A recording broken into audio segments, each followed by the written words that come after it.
ಅಮ್ಮ ಮನೇಲಿದ್ದಾಗ ಟೈಮ್ ಹೋಗಿದ್ದೆ ಗೊತ್ತಾಗಲಿಲ್ಲ. ಈಗ ಮತ್ತೆ ಮನೆಯೆಲ್ಲ ಬಿಕೋ ಅಂತ ಅನ್ಸತ್ತೆ.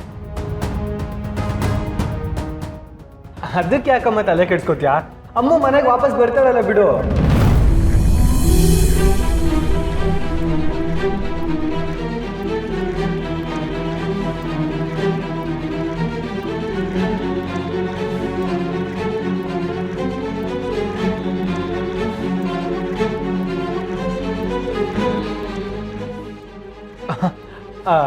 ಅಂದರೆ ಈಗ ರಿಸೆಪ್ಷನ್ಗೆ ಬಂದಿದ್ಲಲ್ಲ, ಅದೇ ಥರನೇ ಮತ್ತೆ ಹಬ್ಬಗಳಿಗೆ ಬೇರೆ ಸ್ಪೆಷಲ್ ಡೇಸಲ್ಲೆಲ್ಲ ಬರ್ತಾಳೆ ಅಂತ ಹೇಳಿದೆ ಅಷ್ಟೆ.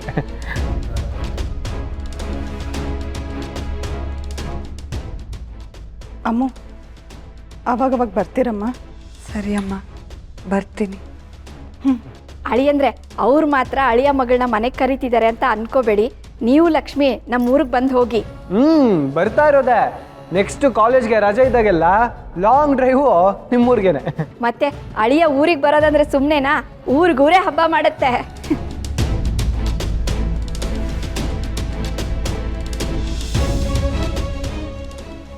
ನಮ್ಮ ಊರ ಹಬ್ಬಕ್ಕೆ ನೀವು ಎಲ್ಲರೂ ಬರಬೇಕು.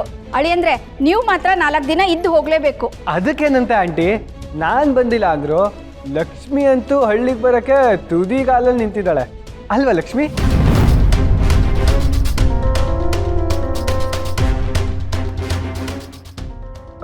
ಲಕ್ಷ್ಮಿ, ಯಾಕೆ ಬೇಜಾರು ಮಾಡ್ಕೊಂಡಿದ್ಯಾ? ಓ, ನಿಮ್ಮ ಮನೆಯವರೆಲ್ಲ ವಾಪಸ್ ಹಳ್ಳಿಗೆ ಹೋಗ್ತಿದ್ದಾರೆ ಅಂತ ಬೇಜಾರಾ? ಆಂಟಿ, ನೀವು ಇವಾಗ ವಾಪಸ್ ಹೋಗೋ ಪ್ಲಾನ್ನ ಕ್ಯಾನ್ಸಲ್ ಮಾಡಿಕೊಂಡು ಇನ್ನೂ 2 ದಿನ ಇಲ್ಲೇ ಇರ್ತೀನಿ ಅಂತ ಹೇಳ್ಬಿಡಿ. ಆಗ ನೋಡಿ ಲಕ್ಷ್ಮಿ ಮುಖ ಹೆಂಗೆ ಅರಳುತ್ತೆ ಅಂತ. ಅಯ್ಯೋ ಅಳಿಯಂದ್ರೆ, ನೀವು ಹೇಳೋದು ಹೆಚ್ಚ, ನಾವು ಉಳ್ಕೊಳ್ಳೋದು ಹೆಚ್ಚ.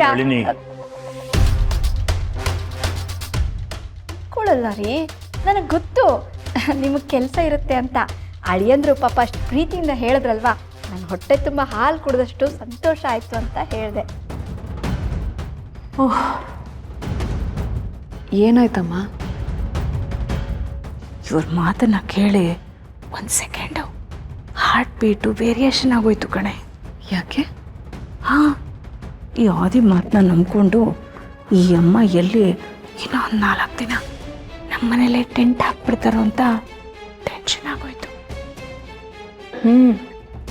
ಈ ಆದಿಗೆ ಲಕ್ಷ್ಮಿ ಮೇಲೆ ಮಾತ್ರ ಲವ್ ಆಗಿದೆ ಅಂದ್ಕೊಂಡಿದ್ದೆ. ಆದರೆ ಅವ್ರ ಅತ್ತೆ ಮೇಲೆ, ಮಾವನ ಮೇಲೆ, ಇಡೀ ಅವನ ಹೆಂಡತಿ ಫ್ಯಾಮಿಲಿ ಮೇಲೆ ಲವ್ ಆಗ್ಬಿಟ್ಟಿದೆ. ಬರ್ತೀವಿ. ಅಯ್ಯೋ ಆಂಟಿ, ನೀವು ಯಾಕೆ ಎತ್ಕೋತೀರಾ? ನಾನಿಲ್ವಾ? ಕೊಡಿ ಅಂಕಲ್. ಪರವಾಗಿಲ್ಲ. ಅಯ್ಯೋ ಕೊಡಿ ಅಂಕಲ್, ನಾನಿರುವಾಗ ನೀವೇನಕ್ಕೆ ಎತ್ಕೋತೀರಾ? ಬಿಡಿ ಬಿಡಿ. ಅಳಿಯಂದ್ರೆ ಬಿಡು ಮಾಡಿಕೊಂಡು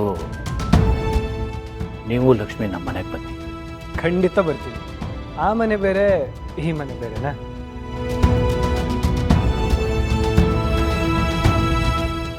ಕೊಡಿ, ಬನ್ನಿ.